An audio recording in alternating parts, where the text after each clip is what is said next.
And this next article is really interesting because it was proof to me that there's so much still unexplored territory in terms of potential companies, startups, ideas, feeding or in and around the gaming industry that people have yet to really explore or tap into. And this article was about Amouranth, believe it or not. Amouranth, huge Twitch star, pioneered, I would argue, some of the more famous and controversial metas on Twitch. She was the first to do ear licking. She was the first to do the hot tub streams. She was the first, right? And she's been banned a few times, but she makes zillions of dollars on Twitch, on OnlyFans, on all these platforms, right? Incredibly successful, makes millions and millions of dollars a month. And this was so cool because she launched, the headline here, Amouranth launches new company, Real Work, aimed at creators. And what this company does is it links creators, like Twitch streamers, with personal assistants. And she talks many times on her stream about how, she has like 3 personal assistants and they manage her whole day-to-day life so she can be on stream basically 16 hours a day. I'm curious what you guys think of this kind of I don't know what to even call it, but there's all these service business opportunities, I think, in and around gaming that are still not tapped or explored thoroughly. And what do you think of the market she's going after? Like, do we think there's a big enough market of creators that need personal assistance that a marketplace like this makes sense? Jimmy, I don't know if you have strong feelings on this. I honestly don't. I mean, this is obviously a new market of talent, right? These are content creators.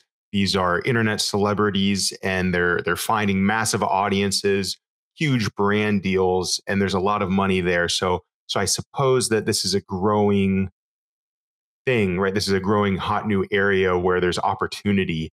I don't know how I feel about dedicating a business to filling a very exclusive niche type of void, for this 0.1% of elite streamers that even then, how many of them really need an assistant?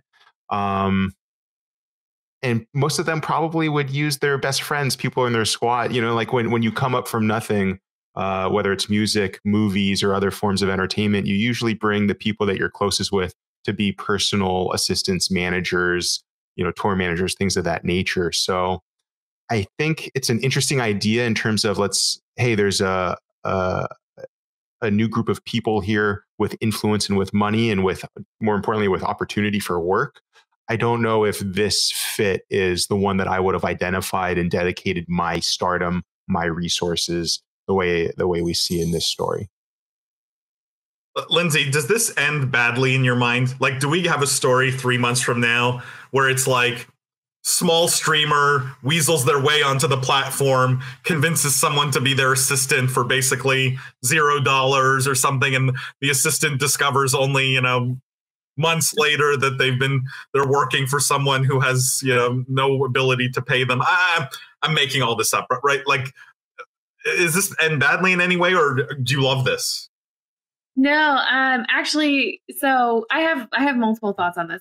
The first is that, like Jimmy said, I think a lot of people do bring on personal people that they've known, grown up with, whatever, into these types of positions when they make it big. And that sometimes works out very well, so I don't want to knock that. But I do think that there is a need for a professional element of that to be able to find someone who is maybe not so closely connected.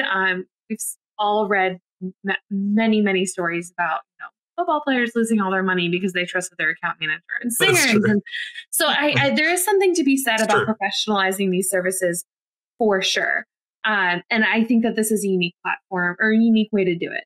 The second thing that I want to say about this is I'm impressed. I feel like we're almost in like the early days of streamers becoming really big and starting their own businesses. The NBA players used to only have basketball, and then they would go broke when they stopped playing. And I think it's been really cool to see. And obviously that's changed over the years too, right? With the development of a personal brand and different investment opportunities, blah, blah, blah. I think it's really interesting to see how streamers are developing different and new businesses and tools to put into so that they can have opportunities when they stop streaming. And the third, and Kevin read my mind on this one, is that the management of parasocial relationships often does fall on like all kinds of different people, and there's all kinds of companies that are popping up to do it. Even just hiring mods for your Twitch channel is like a real thing, or Discord. Like that's a real thing people do, is like build Discord servers for a living. So I think that this does actually make sense. With all that being said, it's going to obviously depend on how many people enter onto the platform. The only way this is successful is if a lot of people go on and can develop those kinds of relationships. So it may fail, but I wouldn't be surprised if it failed just because not enough people were on it. It's usually the reason why these kinds of things don't work out in the long run. And I also I hope that she's able to expand into other markets, because I think, like Jimmy pointed out, this is a very niche marketplace. But I do think, I mean, we've seen the rise of TaskRabbit and Fiverr and all these other stuff. I do think there's a real market, a real opportunity for the kind of real life services that we're expecting. The same way, like we hire an Uber to drive us places. I would love, I mean, not personally, but if I had the money, I'd love to hire an assistant to go grocery shopping. That's what Instacart did. So there's like there's a real model out there that is institutionalizing these services and allowing you to pay for them. And I think that the kind of interactions that streamers and other kind of celebrities require in maintaining a lot of these relationships, the fan DMs and the posting, all this stuff, in addition to the real life stuff, I think that there's definitely an opportunity there. I think she was very smart to pick up on that opportunity. I want to kick this back and forth a little bit further because I love Lindsay's points. I love the comparison to Instacart. Two things that came to my mind that I wanted to share, maybe playing a little devil's advocate or just trying to look at this from a few different perspectives. You know, one, I think when you talk about streamers in this community and when you think of what this creates, you know, I think that there's going to be a lot of stories coming out about maybe some streamers or content creators that are not necessarily as kind to their assistants as you would like them to be. There's going to be a lot, you know, there's a lot of personalities that are tough to work for, a lot of demands that might be unreasonable, weird working hours too, where they're streaming in the middle of the night and they need things. So I think there's going to be a lot of stories about that. And secondly, this is starting to feel targeted a little bit. What? Weird demands streaming in the middle of the night. And secondly, and without naming names here, you know, because we've interviewed with and worked with and know a ton of different services similar to this in the gaming industry, whether it's licensed talent agents and attorneys. And I can tell you that, especially in the streaming community, the number one thing that they all complain about, or that I've heard as an issue, is that the streamers don't always recognize the immediate value of having an agent, of having a lawyer, of having someone licensed in the capacity to service them when they think they can get their own brand deals, they can negotiate their own contracts, they can find their own sponsors and take care of, you know, whatever they need to do. So I found that to be an insightful where you guys wouldn't believe mega streamers with millions of followers on Twitch that are canceling their contracts with very well-known services companies because their parents or they or both think they can do the same without giving up 10% or whatever it might be of their worth. So two, I think, issues that are going to come out of this. But again, Lindsay, I love the point that at least for the whole nature of services that any person in this capacity could ask for, this is the most reasonable and the most likely for them to need, certainly. I mean, in general, my business view on this is two-sided marketplace. Like any marketplace is a two-sided business, right? You need here content creators and you need personal assistants.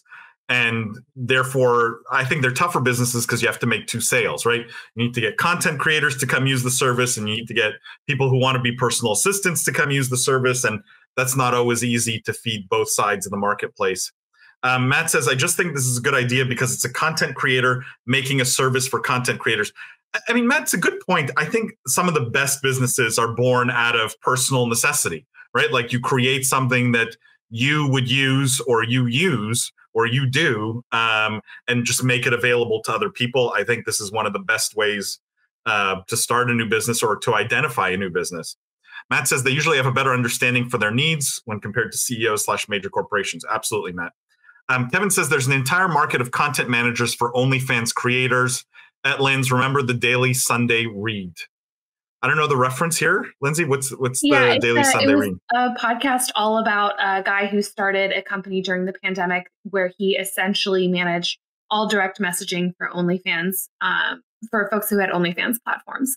So instead of sitting there and direct messaging them yourself, you could hire out a company to do that for you. That's amazing. I have a friend that actually does a full-time OnlyFans account content management. Yep. You know, just helps upload the photos. I don't think he responds to the comments, which sounds really useful, Lindsay. But this guy manages just the posting of content and the monetizing of that person's brand. I mean, this is where I worry a little bit with streamers or things like OnlyFans, right? If I'm paying to get a DM from Amouranth, right, and it's one of her personal assistants writing back to me, like, am I really getting what I'm paying for there?